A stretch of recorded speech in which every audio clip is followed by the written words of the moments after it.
Good evening, ladies and gentlemen. It is with great pleasure that we are going to start this show tonight with the only one, our Honorable Jamel Holley, the former Assemblyman Emeritus from the state of New Jersey.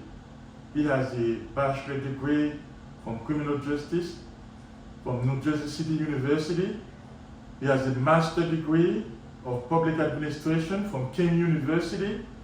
He is the president and CEO of DCH Strategy Group, chief of staff, New Jersey Legislature, youngest mayor elected in Roselle history from 2012 to 2015. That I personally met the Honorable Jamel Holley in 2004 when he first get himself involved in politics. It is with great honor that we have him with us today on that radio show, Diplomacy Today. Mr. Jamel Holley, how are you, sir? I'm good, Benjamin. How are you? Thank you I'm doing great. Inviting me once again to join you and the Haitian community throughout the state of New Jersey and country, and it's just a real good pleasure to be with you once again. Hope you and your family are well. Yes, we are doing great, and we know that the Haitian community, when you say Jamel Holley, they know exactly what we are talking about. So you don't have to go door to door. Although the political requirement asks you to do that, you will do it regardless. But once you show the face, you don't have to greet anybody because they know who you are. From 2004 to 2022, you've been doing excellent. You've been doing great in politics. So today, it seems like it is a rebuttal because you are running for mayor of Roselle.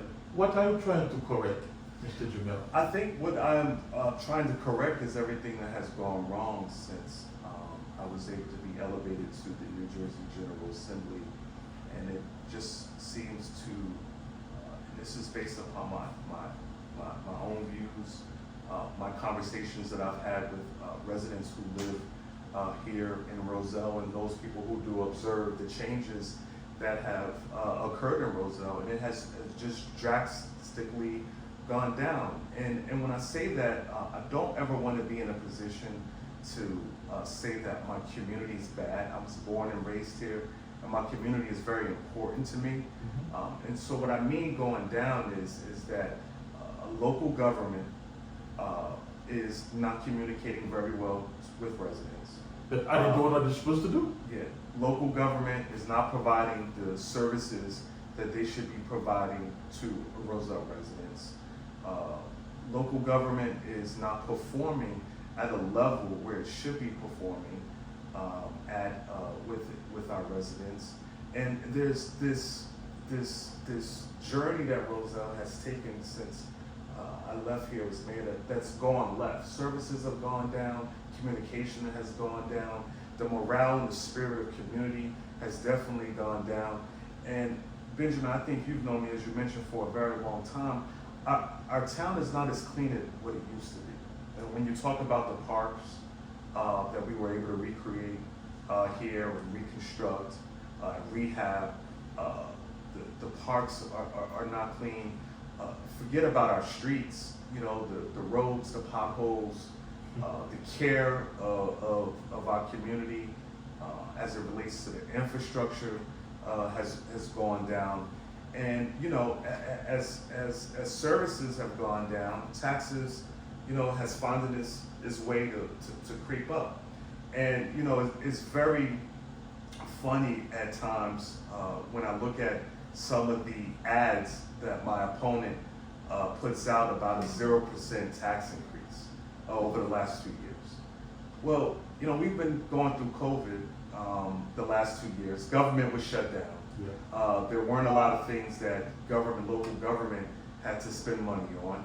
And we were funded a lot through COVID from the federal government. So this highlight of 0% steady budget or 0%, you know, tax increase that has gone nowhere, it really plays on the intelligence of the people here in Roselle. And I think that's so unfortunate that you would play on the people's intelligence about a 0% no tax increase when people's taxes are continuing to rise. Individuals who make improvements to their homes are continuing to be taxed and assessed at a much higher level than when I left here. And this is not statistics from me. I mean, the Star-Ledger just put out an article a couple weeks ago where Roselle's in the top 30 under the Shaw administration. They're in the top 30 in this whole entire state of the highest tax rate in this state. They're in the top 30. And that was just released by NJ.com and the Star-Ledger. So these are facts. These are based upon people's research and valuations. And so what I want to do and why I decided to run again for mayor is to get us back on track. And I'm fully committed to doing that as it relates to keeping our taxes at a minimum, at 0%, but also doing what we did before, reinvesting back into communities, getting those parks back up and running, and definitely making sure that the services, when you talk about street cleaning, when you talk about roads being paved, when you talk about road infrastructure, when you talk about a school system that is actually working with local government so that our future kids and our future generations can really have a bright future. We have this thing here now where the schools are separated from local government.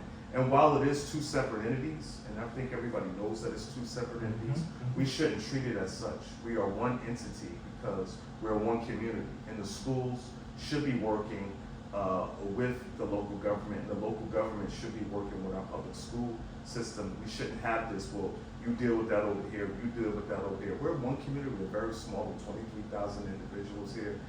So we have the ability, and we've done it. I mean, we have a great track record where local government was collaborating a lot with the local school board, and we should have that for everyone, because at the end of the day, taxpayers pay for our school system.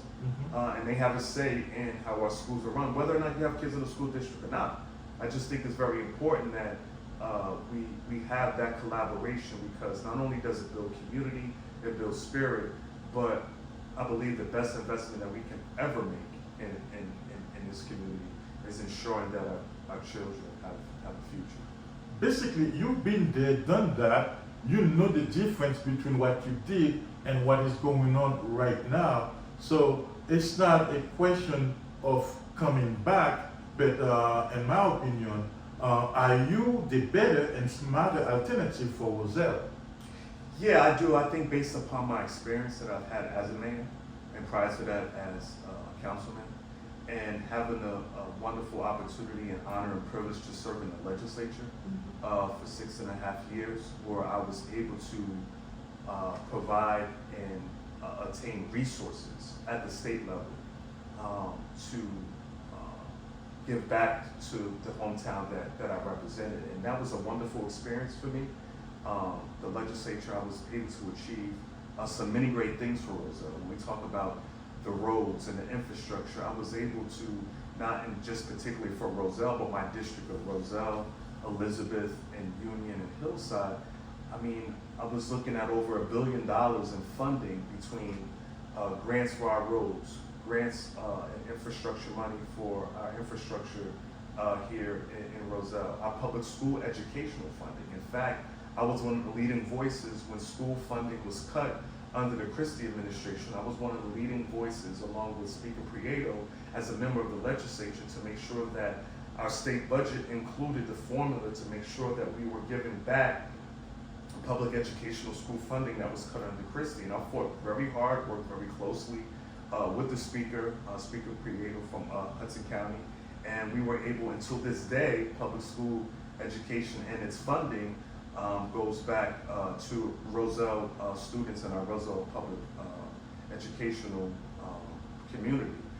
And on top of that, you know, different projects that we had to improve our parks. I was able to obtain the $3 million for our high school football field. In fact, that was under the Christie administration as well. So when you talk about working bipartisanship, I know people may have issues with Republicans, and we get into this feud with Republicans and Democrats. But at the end of the day, we got to work with one another. And it showed me that working, whether or not with Democratic legislature or Republican legislature, or front office and the governor's office, whether it's Democrat or Republican, I was able to work across both lines, party lines, and actually get things done. When we talk about the football field that I just mentioned, we were able to get funding for that. I was very instrumental to get funding for that. I am the co-author of the law that gave Roselle the library money, the $4 million that we've got for the library. And I mean, a lot of people are trying to take credit for it, and that's fine and well, but it was me who helped write that law so that we can break ground and that we can open up a new library here in Roselle. Also, something you did not mention, which I'm aware of, there were a golf club here in Roselle where a few privileges had the opportunity to come around and play golf. But most of the residents of Roselle, they were not even allowed to go into that park, golf club. But with your help, with your legislation, we turned that golf park to a village. How do you feel about that transformation when you people are trying to get credit for that, and you know that's your own work, that's your own creation?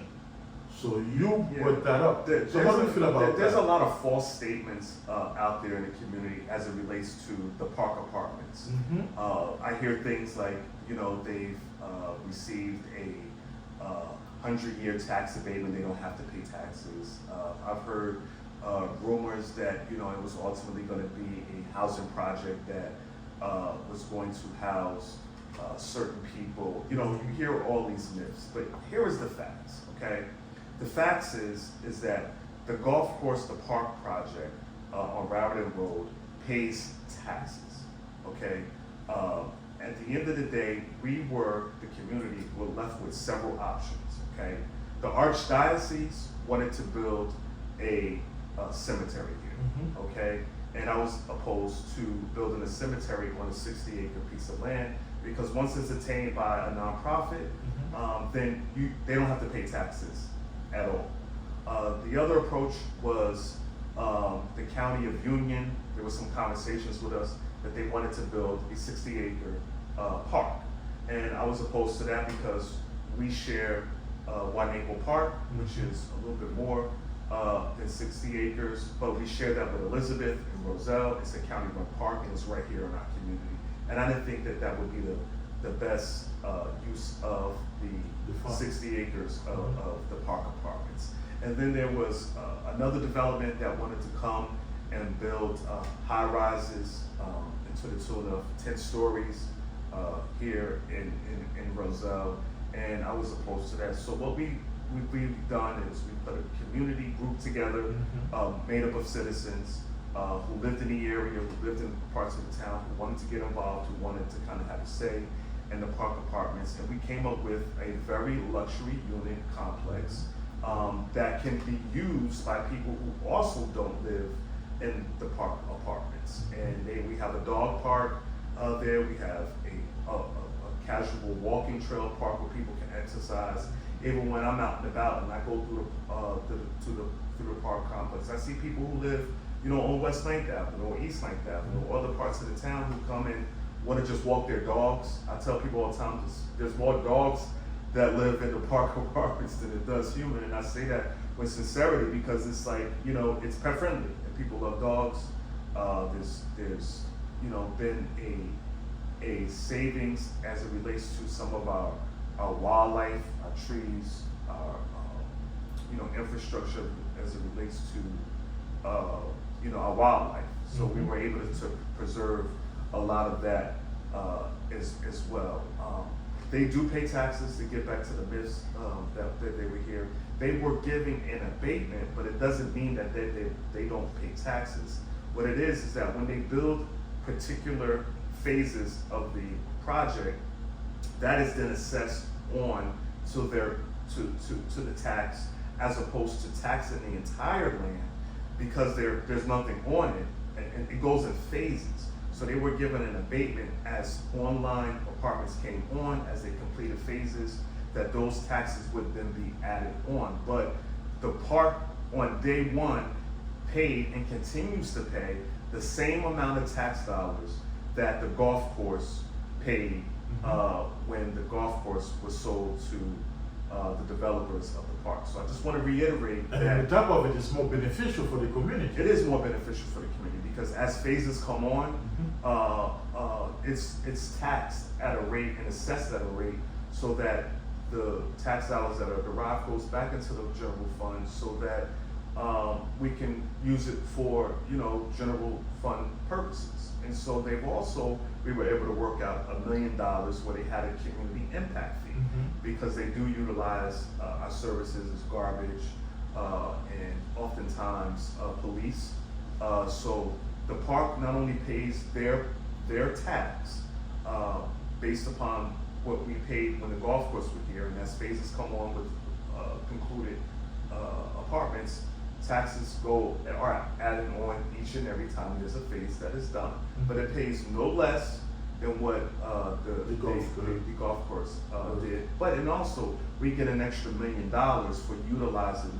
But the borough gets an extra $1 million for utilizing our garbage services as well as our police and fire. So I wanted to clear a lot of the myths, but that was a development that, I know there's a lot of innuendos or false statements out there, but it turned out to be a very good project.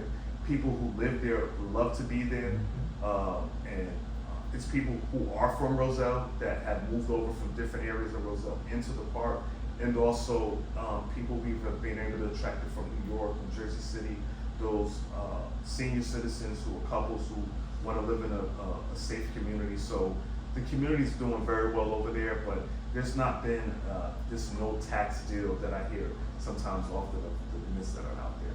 Now, let me ask you this question. I need you to help me educate the Roselle community, the voters in Roselle.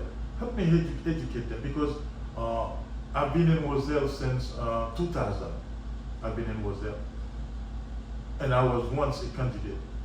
So I always heard about the voting line. Every election is vote line A all the way, vote line C all the way. I would like to know, what is your take on that? If the voters are playing smart, they look at 3 lines, ABCs, and they look at the political agenda of every single candidate. And they play smart, they choose the candidate they think that will represent them better from 1 or 2 or 3 lines. Will that be more preferable to you? Or if the voter, as usual, either vote line A all the way, line B all the way, line C all the way? I would like to know your opinion on that. Yeah, I mean, New Jersey is the only state now that has this column, A, B, C. Majority of the states have done away with that for years, and there's been this push here now in New Jersey where people want to get rid of that line. Now, it doesn't mean that if I'm running for mayor on column B, but on column A, you may like someone or that's running for a different position, higher level or lower level than where I'm on the ballot. You can always go back and forth. I always run with people that I believe in and hope that if you're voting for me on column B, you're voting for my entire column as well. But there's a big push throughout the state now to change that. So we would get away from the lines, column A, column B, column C, column D. And if you're running for, let's say, governor, here are the candidates. No A, no B. Here are your candidates for governor. You select over here in this section. If you're running for mayor, here are the candidates for mayor. Here you go, you vote for this section. Here's who you want to vote. So it would be by position and title. So governor here, mayor here, council people here, assembly people here, congressional people here. They will be categorized in their own separate framework on the ballot based upon their position, and not these columns that are going A, B, C, that, you know, tend to sometimes confuse people, because some people feel like, you know, if you go down column A, that you're supposed to go down column A. You know, I prefer people vote for column B this election, my entire column B, from state senate all the way down to our local neighborhood Democratic representatives, which is a big push that I hope we talk about in a little bit later, that has not been done for some time now. But I'm looking for folks to support us on column B, but I will say I am not opposed that if the direction of the state goes, or if there is an opportunity to lend my voice or just vote for the best candidate. To just vote by best candidate with their particular titles and positions. Yep. You've been involved in politics in New Jersey since 2004 up now to 2022. So I would like to know, what are your regrets? What are the years that you regret the most that you have not accomplished what you wanted to accomplish? And what was your best year throughout 2004 to 2022? Good. I make no regrets. I think every decision that I make, I always think long and hard about it, seek advice, seek counsel, pray on it. So, you know, every decision that I have made, I stand by it. Has some of those decisions that I made probably been mistakes afterwards? Probably, but I'm human, and you learn from that. And I think that that's part of just growing. As you mentioned, you know, it started back when I was very young. Starting out 19 years old when I really got involved, working as a staffer, working as an intern, working at the State House over the course of the years. And my first political office, I ran at 23, and I was officially sworn when I was 24 years old. So I was young, you know, and that's a fortunate opportunity that I did have of, you know, being elected so young. But being young, you know, oftentimes, you know, the decisions that you think are best, when you think about it, pray about it, seek counsel about it, are the best choices, but sometimes they're not. Yeah. But I never regret any of it because I thought it was the right decision. Like, you're a human, anyone else who's a human, you try to make the best decision based upon what's in front of you. But what I would tell you that my years of experience has led me to the person I am today. And that person that I am today has learned from some mistakes that I have made in the past, and given me the ability to gain more experience to do better things and great things. And I think that I've had a very good track record on being there for not only the residents of Roselle, but for people throughout the state of New Jersey and throughout the country. A lot of decisions that I've been able to make. I do miss being mayor. It was one of the most rewarding gifts and opportunities that I do have. When you become part of the legislature or Congress or Senate, you're one of many. So it's really hard to often, you know, find your niche in some of those layers of government. And sometimes it takes a little bit longer to get things accomplished. And I've had a great career in the legislature. You know, expungements that we were able to give for 300,000 people who want to, you know, have a second chance at life. We were able to push the cannabis legislation that I helped write, and it wasn't about legalizing cannabis because we had 70% of the voters here in New Jersey. It wasn't about legalizing marijuana because marijuana's been around for a long time, but it was about how do we provide a level of relief for those individuals that look like me, quite frankly, who have been hardest hit on the war on drugs. How do we give them that level of relief and a second chance? If we're going to legalize it, we got to give people an opportunity to get a second chance to start their lives over again, as well as the tax dollars. And this is a big medication as well for people who are suffering from many sickness. Medical marijuana, absolutely. And so, getting back to the accomplishments on that, we were able to get the tax dollars that are going to be derived from the purchases of marijuana to go back to those communities that have been hardest hit. And I was able to, because of my voice, to get Roselle as one of very few towns to become an impact zone. So Roselle will not only be receiving just the general funds from marijuana that they charge at the register, but there's also going to be an additional pot of money from the marijuana sales that's going to go back to help with funding recreational opportunities here in Roselle, funding job training programs so they're going to be able to be here in Roselle, providing medical assistance for individuals and seniors, and healthcare to help out with Roselle residents. So Roselle, through my work, through my voice, through my influence, is in an impact zone.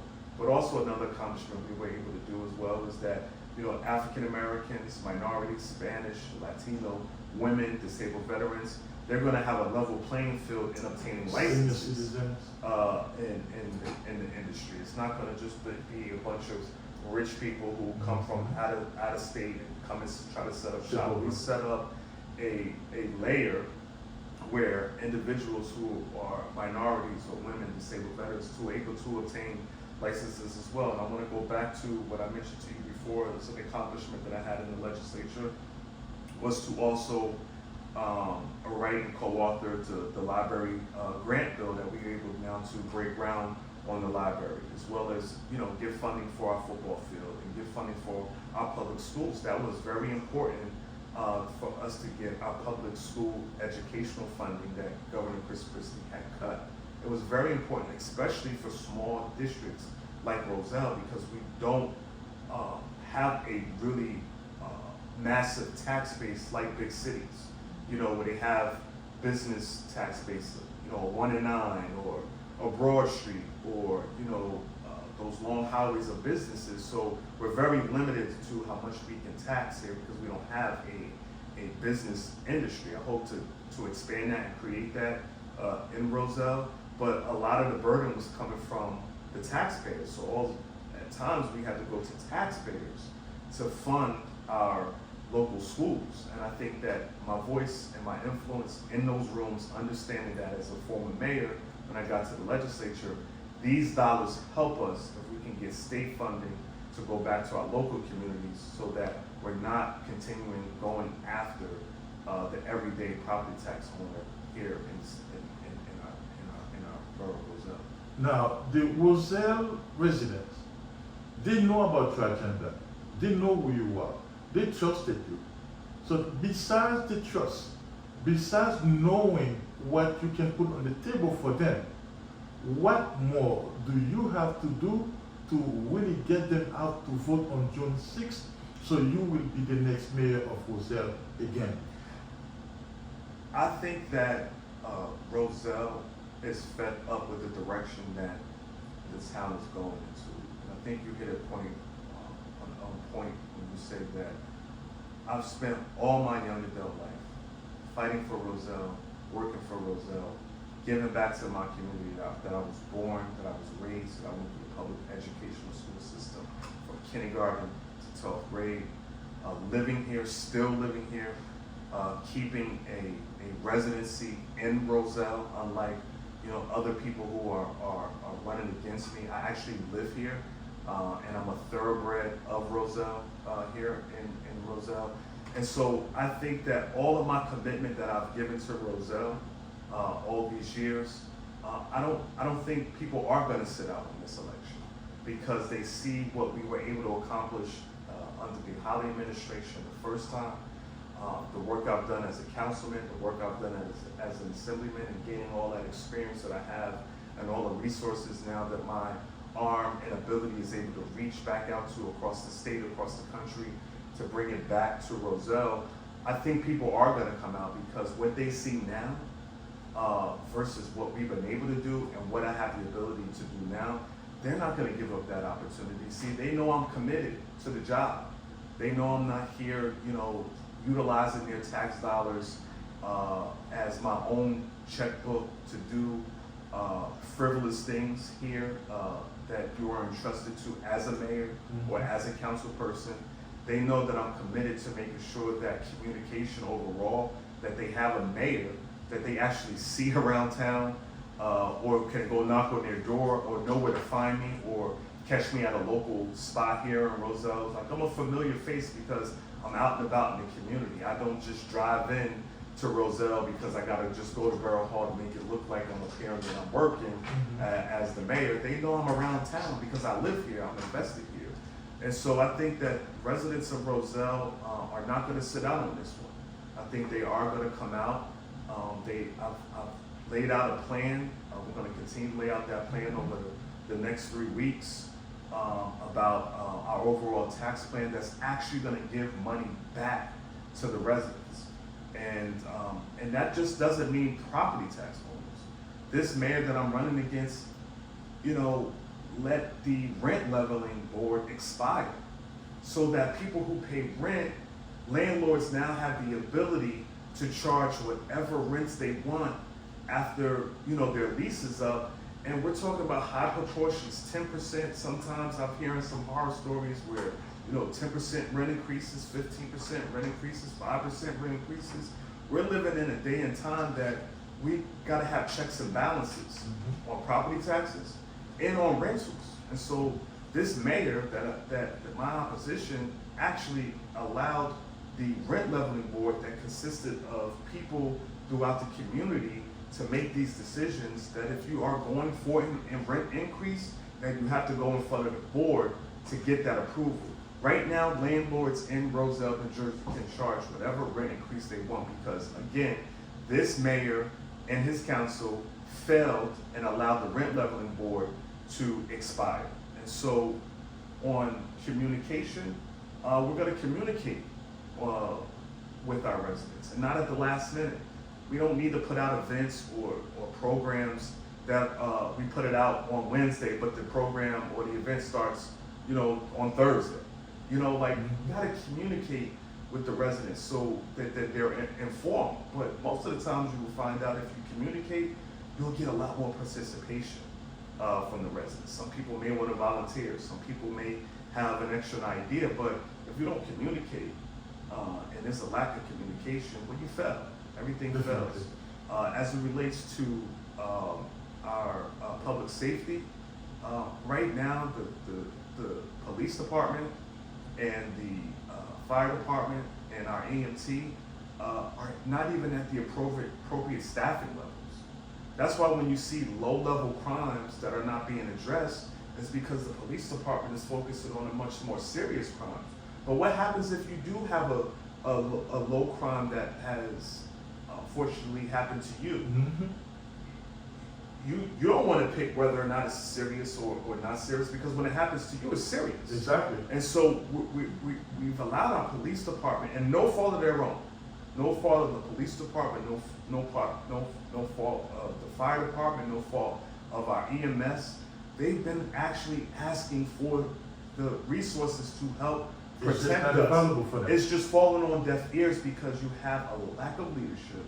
You have a lack of people not understanding what it takes to support your public safety department. So we're going to be able to utilize all the resources and experience that I've had at the state level to bring funding to help with the staffing levels so that we have a full-scale running police department, fire department, so that very minimal crimes are addressed, like thefts or bank frauds, low-level petty crimes are going to be addressed, and those very much serious crimes are being addressed, because whether we're on the high end or the low end of a crime, we want to make sure that when we call 911, they react immediately. And we got to bring back our dispatchers in-house. I think that was one of the worst things that this administration was done is to send out our 911 dispatch system to another agency, for another agency to oversee our dispatch. And there was a loss of jobs of hardworking Roselle residents and some Union County residents who worked in our dispatch for years, who was behind that 911 call that you made, that dedicated their lives, who knew our municipality, every street, every corner, every intersection of this borough, that they've disbanded that.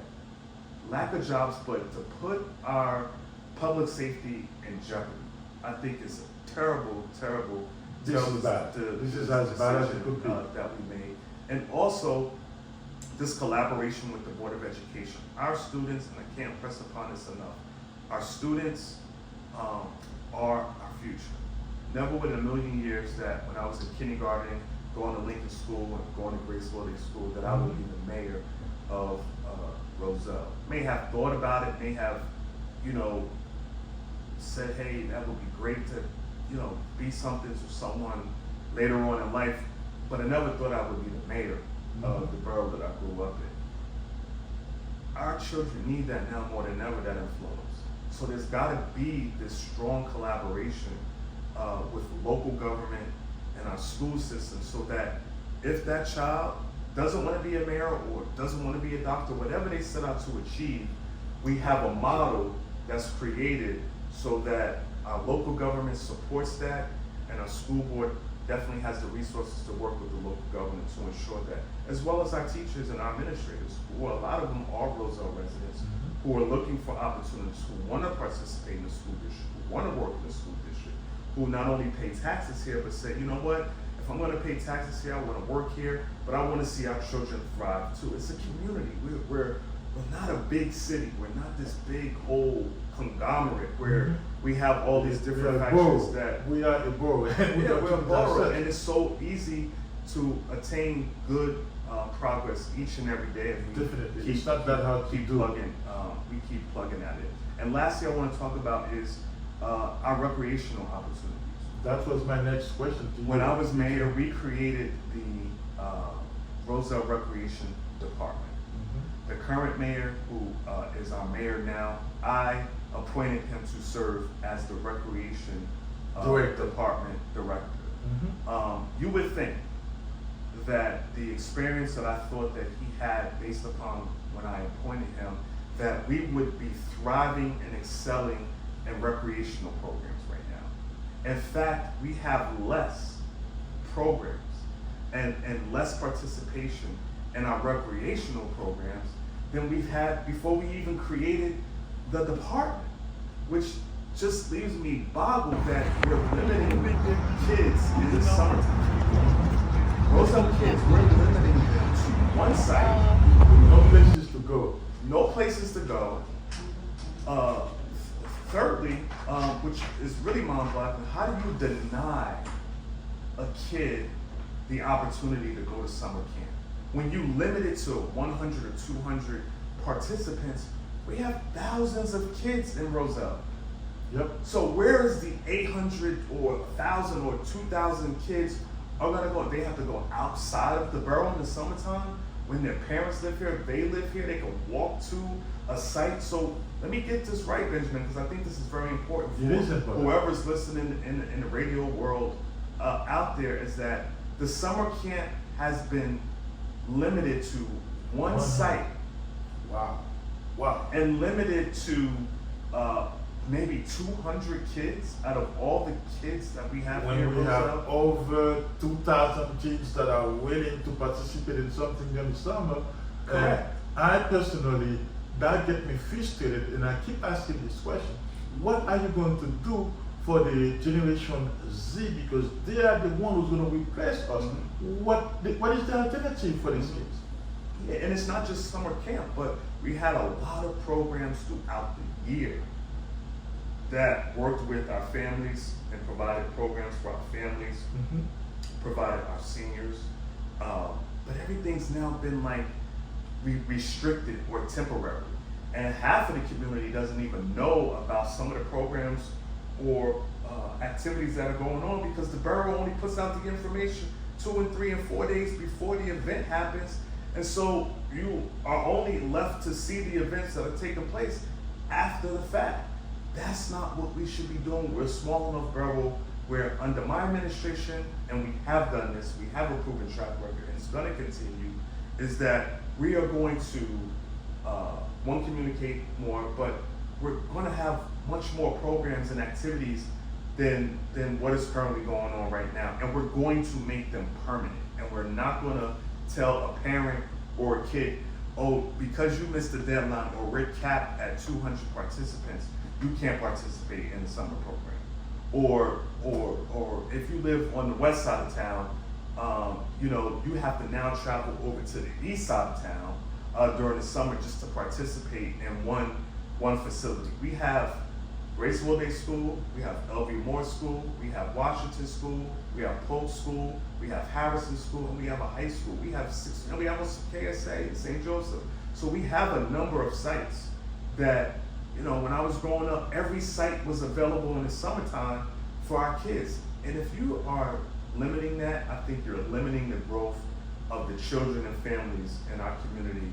And the Holley administration is definitely going to change that around. Mr. Jamel, Holley, we are going to take a pause. We're going to take a short pause, very short pause. And when we come back, we are going to talk about what is next after you get elected on June 6, 2023. And what about the foreign community, the Haitian community, the Jamaican community, the Spanish community? What is next? What are we going to do with these people to make sure they get involved and vote for you and your colleagues? We're talking about, we have as candidate, we have Charles Mitchell, we have Alvi Wimbush, we have Miss Marlene Taylor Dupont, Miss Dupont. Every student in Roselle know Miss Dupont as a math teacher. We have Mr. Travis Anneke, we have Letitia Gaines, we have Janet. We know she was with us and she has a radio voice. I told her that she needs to come here so we can set up an appointment so she can have a show on my radio. So these people are going to change things around for you, Roselle resident. You better pay attention. We are going to take a pause, and when we come back, we're going to talk about all of that. The candidate for Roselle, Mr. Holley, you are very well known in the community. In New Jersey, even in Washington, you are well known because you've been going to some trips in Washington representing New Jersey, representing Roselle as well. As you know, Roselle is a melted pot. We have Jamaicans, we have Haitians, we have Puerto Ricans, we have Mexicans, we have people from Europe, basically everywhere.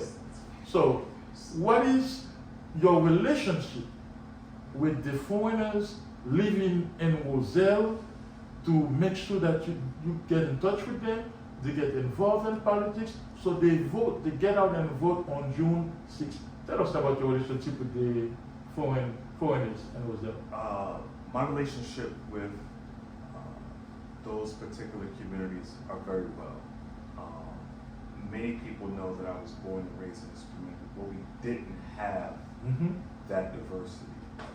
Now more than ever, I love that diversity here in our community. So whether you're Haitian American, Spanish, Latino, Portuguese, Jewish, Nigerians, we have a small community here of Nigerians. I love that diversity here because we often didn't have that when I was growing up. So to see the different cultures come into our community is very uplifting. And one of the things that, you know, I started to see when I was mayor was this trend of these different communities coming into Roselle. And so I would meet with the different groups, and we created small committees. You know, it would be this committee to handle this particular community. We had the Spanish and Latino Affairs committee to handle, you know, their community. And it's one thing for me to be a mayor, but if I don't understand those communities, then I'm not really addressing their needs that they have. And so one of the things that I always pride myself on was the fact that we were able to sit down with each community that was out there and talk about some of the things that they needed to be addressed, or some of the programs or activities they wanted to do. We've had some pretty good successes. I mean, a lot of the activities and programs that we were able to come in brought people out, brought those communities together to make them feel. The one thing that I do not like with this particular local government is that local government, they tend to, how it currently is right now is that if you're not with us, then you can't be with us. Yeah. And that shouldn't be like that. It shouldn't be like that. It's that people in any type of community should feel like when they see the mayor or they see council people, that they understand them. And that was one of the things I worked so hard with, is that you can feel comfortable reaching out to Borough Hall. Mm-hmm. If there's a question that you have, because you're black or you're Hispanic or you're Jewish, or you shouldn't feel this timidness Mm-hmm. of reaching out to local government. I'm a mayor, and will continue to be a mayor once we are elected, so I hope in the graceful Mm-hmm. hope of the people here of Roselle, that I'm going to be a mayor for every single body, every ethnicity, every group, every religion. Regardless if they vote for you or not, Whether they once vote you are for you. elected as a mayor, your job is to serve them, and their job is to understand. Once the election is over, I'm a mayor for everybody. That's it. But I'm a candidate for everybody too, because those different communities reach out to me now. Mm-hmm. You know, the Jewish community, the Spanish community, the Nigerian community, the Haitian community. We all have needs. And everybody has needs. And one of the things that I always try to, at every single meeting that I've had with every ethnicity group, because they all have leaders in their communities, people that they trust within their particular communities. And the one thing I always leave the meetings about, or my conversations is about, anybody in those particular communities, please tell them, do not feel bad or do not feel scared to reach out. If I can be of any help to anybody, please have them reach out. We're not here to hurt anybody. We're not here to fear anybody, because there's some cultures that fear local government or fear government, and I've always wanted to kind of ease that tension with individuals to say, if it's something you need, or we can direct you in the right path, reach out. We're here to help you. And if we can't help you here, maybe there's someone that I know in another community and maybe doing something, or someone on some other level that may be able to get them the information that, or needs that they have addressed. And so I'm going to continue to be that type of person I am as a person generally, but definitely be there for them as a mayor. That is awesome. Great answer. I've seen you, like yesterday was Cinco de Mayo, I've seen you around going to the Spanish community, celebrate with them, tasting the tacos or whatever they have. And in the Haitian community in summertime, during summertime, I've seen you going to barbecues, not too far from here, 5th Avenue, 6th Avenue. I've seen you going to barbecues, enjoying the Haitian food. So, being so close to the Haitian community, after you get elected as the mayor on June 6th, will there be something else besides raising the flag every May 18th for the Haitian community? Will there be something else that you're going to do for the community? Right. I think raising the flag for the Haitian community is very important, and we do it every year. But I don't think that should be it. And I think this administration, unfortunately just says, okay, we're going to raise a flag, and that's how we celebrate a culture. And I just don't think that we should do that. It's not about just a raising of a flag or having just a ceremony for 30 or 40 minutes and then we're all going about our merry way.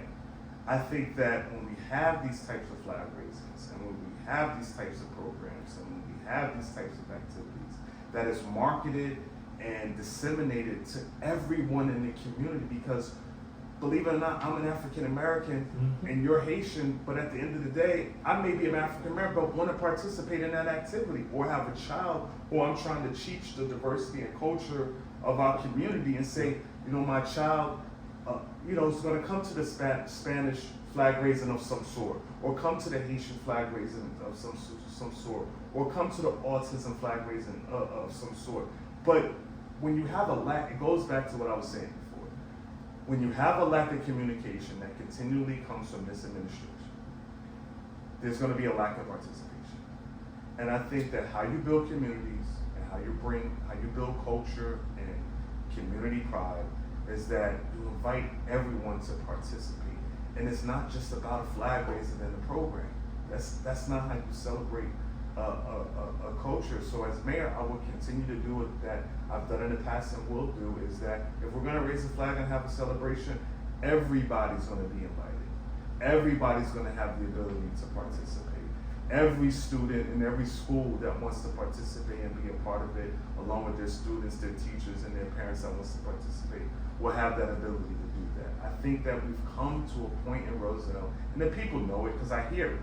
and the people talk to me, is that we've come to a point where if you're not part of this certain club, you can't participate. And that's not how you build community, that's not how you build community pride. And that's why I think that I'm gonna be a better mayor than this current administration. I'm gonna continue to include people of all sorts in this community, whether you're black, white, Hispanic, Jewish, whatever ethnicity it is that you have, gay, straight, male, female, senior, child, teenager, whatever it is, You're gonna take care of the community. bring them together, and we've done that, and that's why we had great success when I was mayor, because there was that level of inclusion. There was that level of people coming together and working with one another and sharing in the common cultures of each person that we live amongst as our neighbor. Now, there's one thing very important to me personally, because I'm a senior. There's only one recreation center for the seniors here in Roselle. We used to have something in the BMW right next to CVS where the kids can go have fun sometime, little club. We don't have that anymore. I would like to know, after you get elected as a mayor, will you be able to build a recreation center for teenagers? It doesn't matter if it's Haitian, Mexican, Jewish, as you say, for the youngsters, for the youth, to go somewhere, either after school or during the weekend, where they can hang out. Will there be an Olympic pool in Roselle where within 5-10 years from now, we can have people from Roselle representing the United States of America in the Olympic and the major tournaments? Will that be possible? Benjamin, I fought long and hard for several years to build a recreation center that included a pool, that included computer rooms, that included a recording studio, that included everything recreational that it dealt with teenagers, seniors, and families, along with the new library at the complex, as well as a brand new school that we desperately need. I worked very hard for that for many, many years.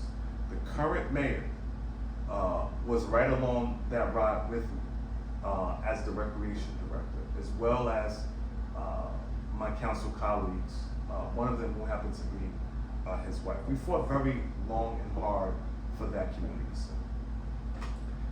What's sad is the same people that the mayor now, who aligns himself with right now, are the very same people who distorted this community, lied to this community, told a lot of myths about this project.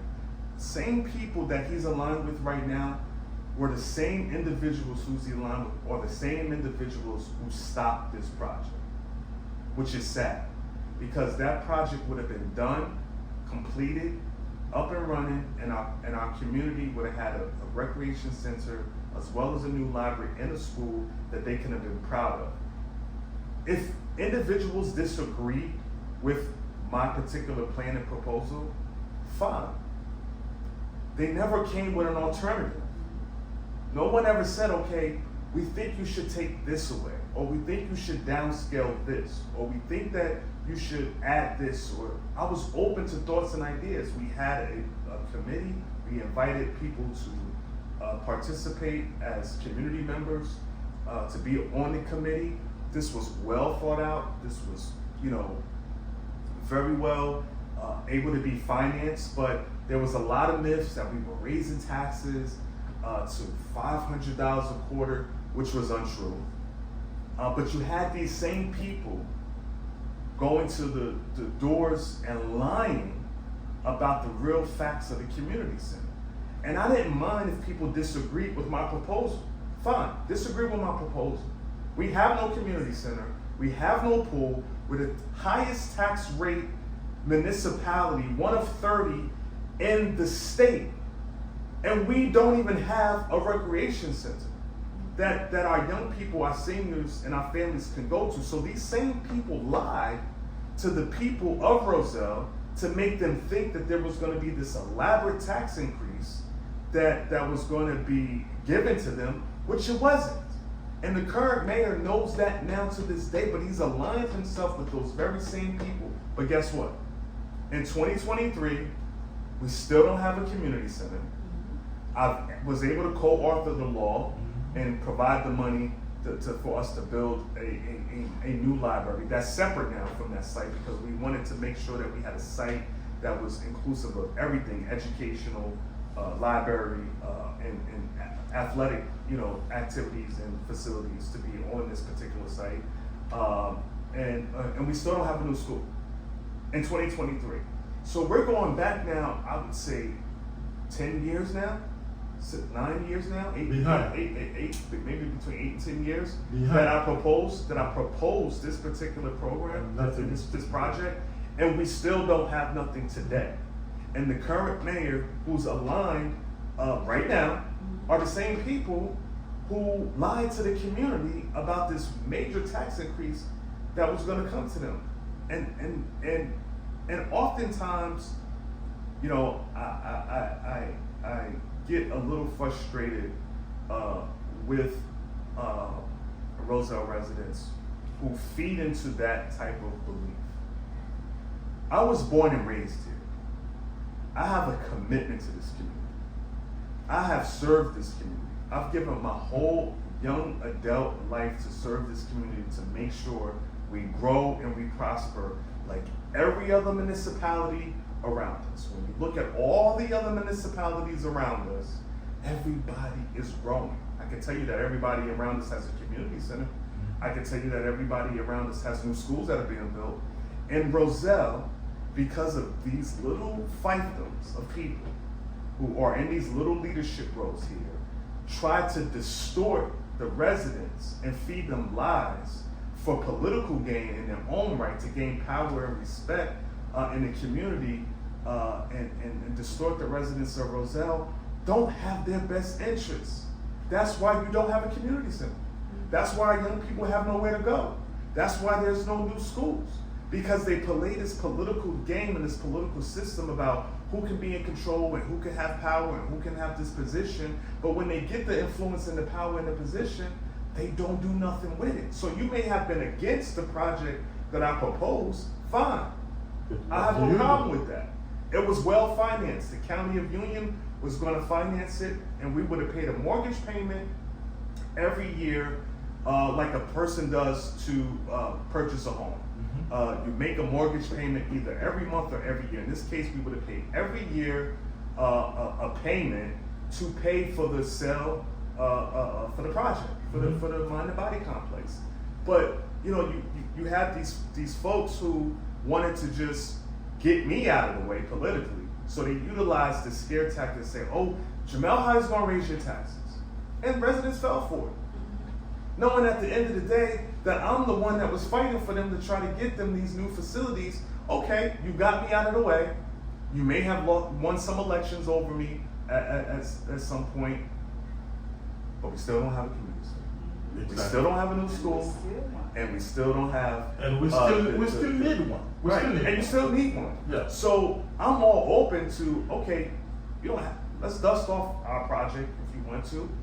Give me an alternative. Okay, let's do one portion of it. But there's never been no proposal, because at the end of the day, it was never about this stronger together. It was never about let's let our community grow. It was never about that. It was about getting that voice in myself that they knew that Roselle had in me, of getting me out of the way to try to distort everything that I was fighting for this community for their own political gain. And I'll say it today, as I said it to them, and sorry to the Roselle residents who fell into it.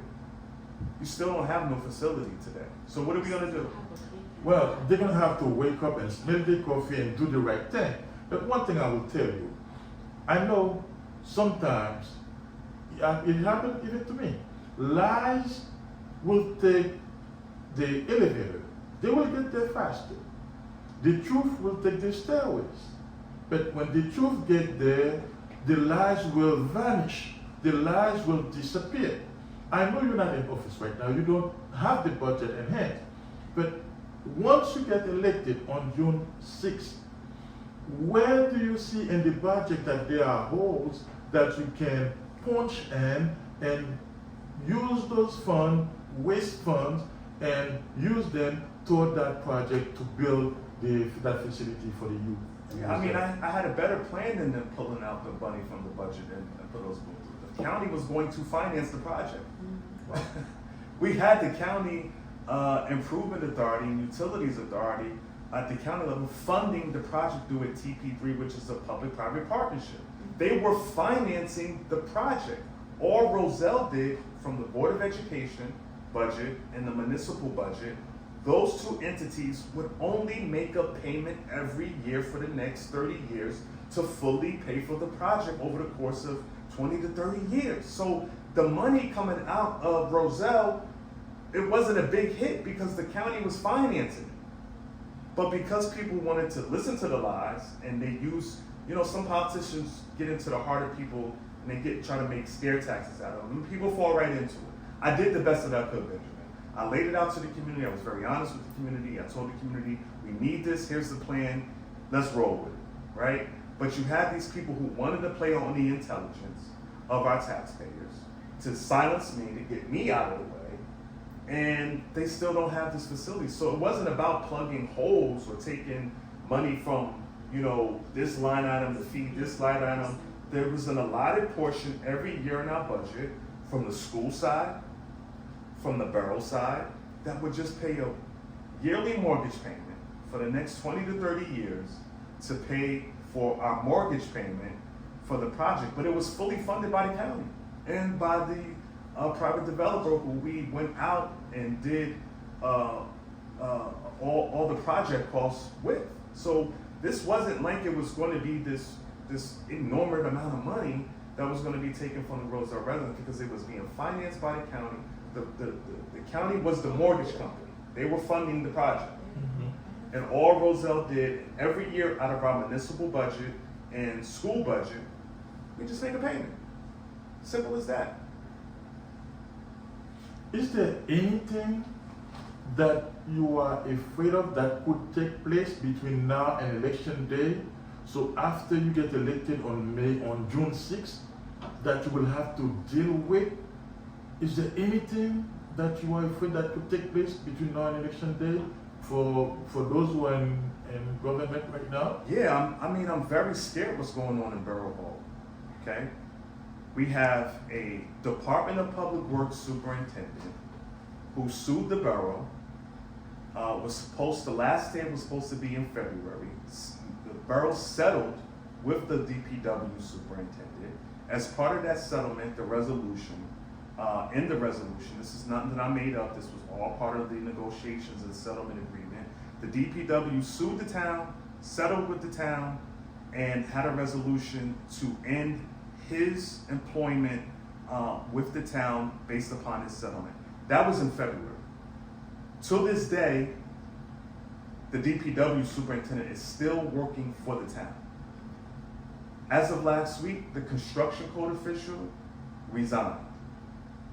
As of 2 weeks ago, the zoning officer official resigned.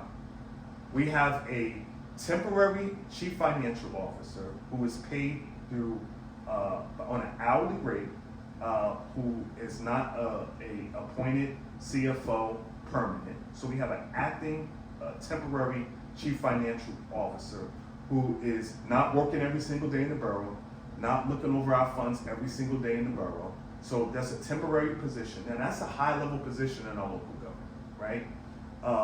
Who is right now working temporarily. We have an acting BA who hasn't been fully appointed to serve as the official borough administrator. So she's only working in an acting capacity. That should be the first position that local government and mayor should be making permanent, a permanent position for the year, is the business administrator to oversee the day-to-day operations. She hasn't even been appointed officially. She's been in an acting capacity, okay? You have the health department. We don't have a health officer from Roselle. The health officer position was farmed out to another person in the County of Union. So you have the County of Union Health Department who oversees 21 towns, right? who lacks health officers in their own county office. We have a part-time health officer who doesn't even live in Roselle, by the way. Doesn't report to Roselle every single day. I have no problems with any of these individuals that are in these positions or are leaving these positions. The problem I have is that they're leaving for a reason. They're not being appointed for a reason because there's a lack of leadership. So let me take you back for a second. The Department of Public Works superintendent should be gone, has not left, settled and sued the town. The CFO is acting and actually makes more money than our last CFO on an hourly basis. There is no zoning official to look after our zoning laws. There's no construction code official. So if we have a building emergency, or we have a person who wants to construct something new to build up Roselle, all that's getting lost. So if you want to put up a fence, or you want to put up that, or you want to put up something, or you want to, construct something, it's going to probably take you a minimum. And if I'm wrong, okay, because I've tested this already. If I'm wrong, to any Roselle resident, if you want to even submit your application and look for approval, you're looking at a minimum of 5 weeks. Minimum. When again, I go back to the uniqueness about Roselle, where we're small enough, we're not a big city. That could be done in 2, 3, 4 days if we had a level right people in the right place of staff level that was fulfilled to where it needs to be. This is not like rocket sciences, right? But you'll have a mayor who will go out there and say, we're stronger together, kumbaya, this is all working well, we're doing great things in Roselle. 9 out of the 10 things that he's advocating for and put on his campaign, he had absolutely nothing to do with. The high school football field, as I told you, I was able to get that funding under the Christie administration. Pine Street Park was done underneath me. The Wawa was done underneath me. All the St. George Avenue developments that they're announcing, all those plans were done underneath myself and Mayor Danzo. Some pieces of that was actually from Mayor Garrett Smith. I think now Roselle's at a point where they're tired of being duped, and being duped by an individual who absolutely does not know what he's doing and has taken this town to the left. I had every hope and desire for Donald Shaw to be a great man. I supported Donald Shaw. I wanted him to be a great man. But unfortunately, you have individuals who get in these positions and think that they can be in these positions and not listen to the people who elected them. And that's where we are headed at. He has definitely taken this position way too seriously. And I'm not even going to start on the fact of the misuse of the burial vehicle and the Easy Pass. I'm not even going to talk about the fact that he doesn't even live in town. So you have a mayor who is not running government correctly. The resources that he is given to him by the taxpayers are being taken advantage of. And you don't even reside here. Now, to stay on the issues, if you take any color pen or pencil, you write failure on the wall. When you read it, because of the color of the pencil, will that change the statement? Or it's going to remain failure? I think it remains failure. If it's a failure, it's a failure. It is a failure. No matter what color of pen or pencil you use to write it up, it is failure. Correct. So now, my last question to you, and I will let you elaborate on that or give your statement as well. What are 3 things that the Roselle residents have to watch out for before they hit the voting booth on June 6th to make sure that they vote for the right candidate? And tell them that you are the candidate. You've been there. You've done that. And you want to make the correction for them. But they have to change things around when they get in the voting booth on June 6th. 3 things they have to look out for. Well, they need to ignore the lies that are out there, which I think they've already picked up on, and the false accusations that are out there. When you have a good track record, you work with people, and you've committed yourself to local government, I doubt that they even believe half of the stuff that's coming out of Borough. Two is that I want them to look out for our candidates on column B. This is a very strong team on column B, and we're running from state senate all the way down to the local level. But what we did this year and took advantage of the electoral process is that we are running neighborhood Democratic leaders in every ward and district of this town. So the town is split up in 19 areas, the town, just by virtue of the engineering and the schematics of the town. We are split up in 19 districts. So what we've done is taken advantage of the electoral process, that we are running neighborhood leaders in each district. So if Benjamin, you live on Cherry Street and your district is Ward 5, District 3, you're gonna have 2 representatives in your area that you can go to, not just your council person, but neighborhood, street block individuals that say, hey, listen, if I have an issue with something here or there, you can go to that neighbor, and they will run that up to the lattice, either the council person or to the mayor or into the level of government. Because what we want to do is, and I want to get started with this now so that if I am elected mayor, that we want to be able to improve this communication. And I think you improve communication, and I think that you work well with the community when you have people on the ground and people on the blocks and people working in your neighborhood. So in order for us to achieve that communication part that I mentioned about getting information out there or bringing thoughts and ideas up to the high level of government, that we gotta have people on the ground. So from state senate all the way down on column B, we're also running local neighborhood representatives to each town. So when you go from B, go all the way down to the bottom, because those are your local elected neighborhood leaders that I've been able to identify with other community members that are every neighborhood has 2 representatives around the entire town. So that's 2. I think that people should pay attention to our candidates. And 3, I think that we need to utilize this opportunity to unite one another. I mean, our town has been hardest hit over the last few weeks with unfortunate deaths, national attention, some unfavorable things that are happening here in our community.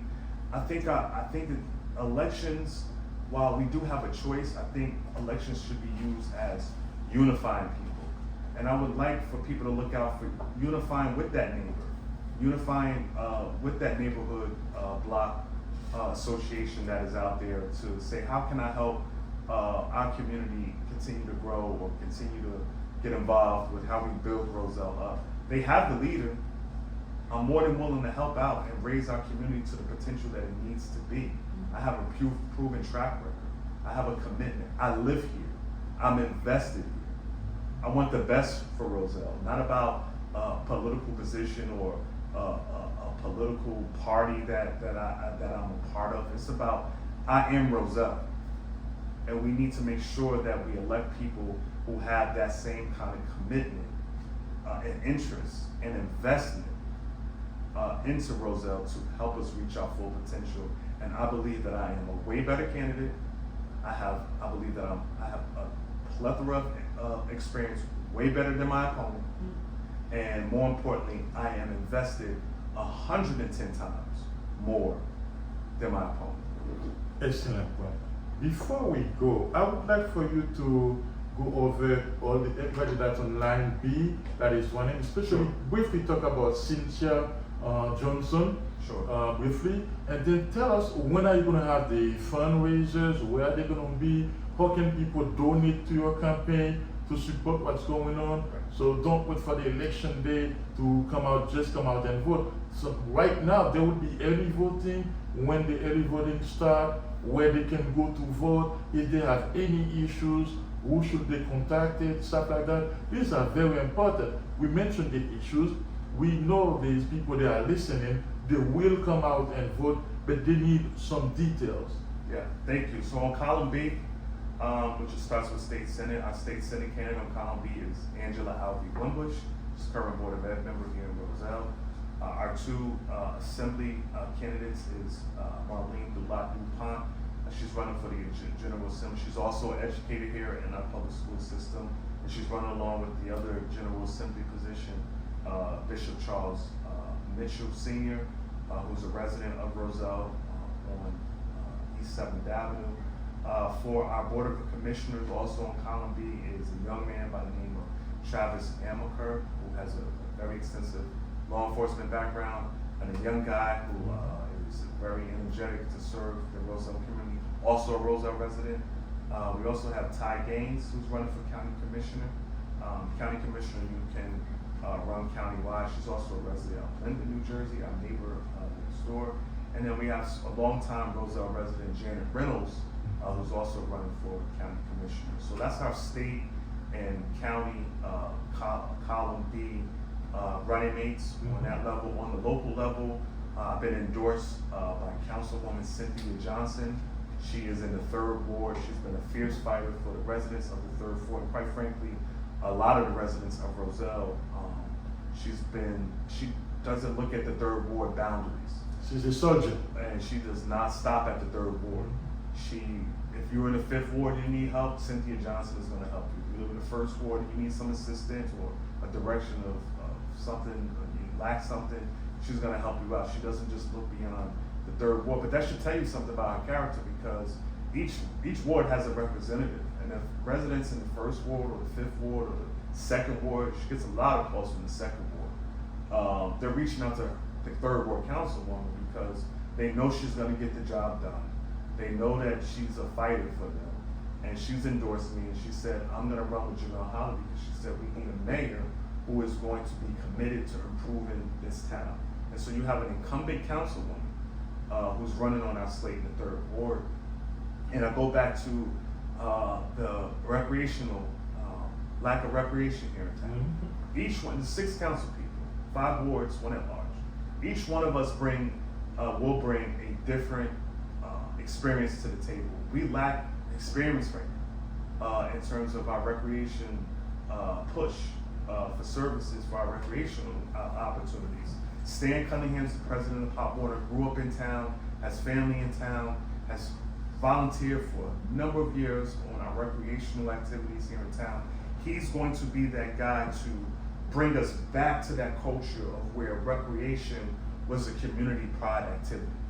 And I think that running with Stan, it brings that another addition that we lack in the guy who I thought would be a great mayor and the person I elected, appointed to serve as my recreation leader when I was the mayor, that I thought he would do a good job, but he isn't.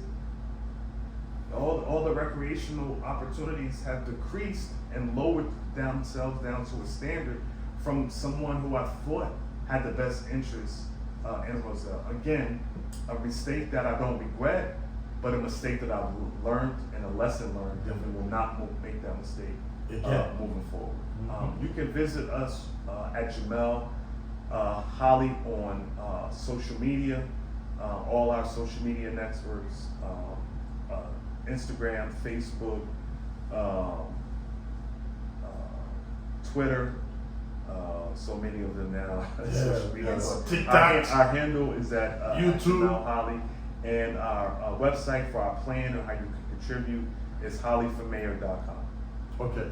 Are you having any fundraiser anytime soon? Yeah, everything be announced on. We just had a fundraiser the other night. We'll have a couple more when the dates are set before June, but all that will be announced on our social media platforms at Jamel Holley or holleyformayor.com on our website. And we ask everyone to please follow us at Holley for Mayor on Instagram or at Jamel Holley. We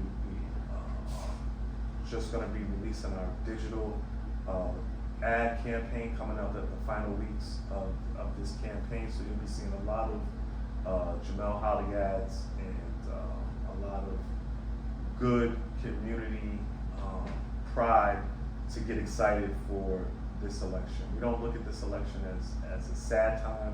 We look at this election as reviving our community, revitalizing our community, and unifying our community for a better Roselle. And you need a leader to help you reach that potential, and I believe I am the right candidate. So vote column B, Jamel Holley team, Democratic team on column B, June 6th. Early voting starts that Friday, the 4th, the 5th, the 3rd, the 4th, the 5th. So Friday, Saturday, Sunday.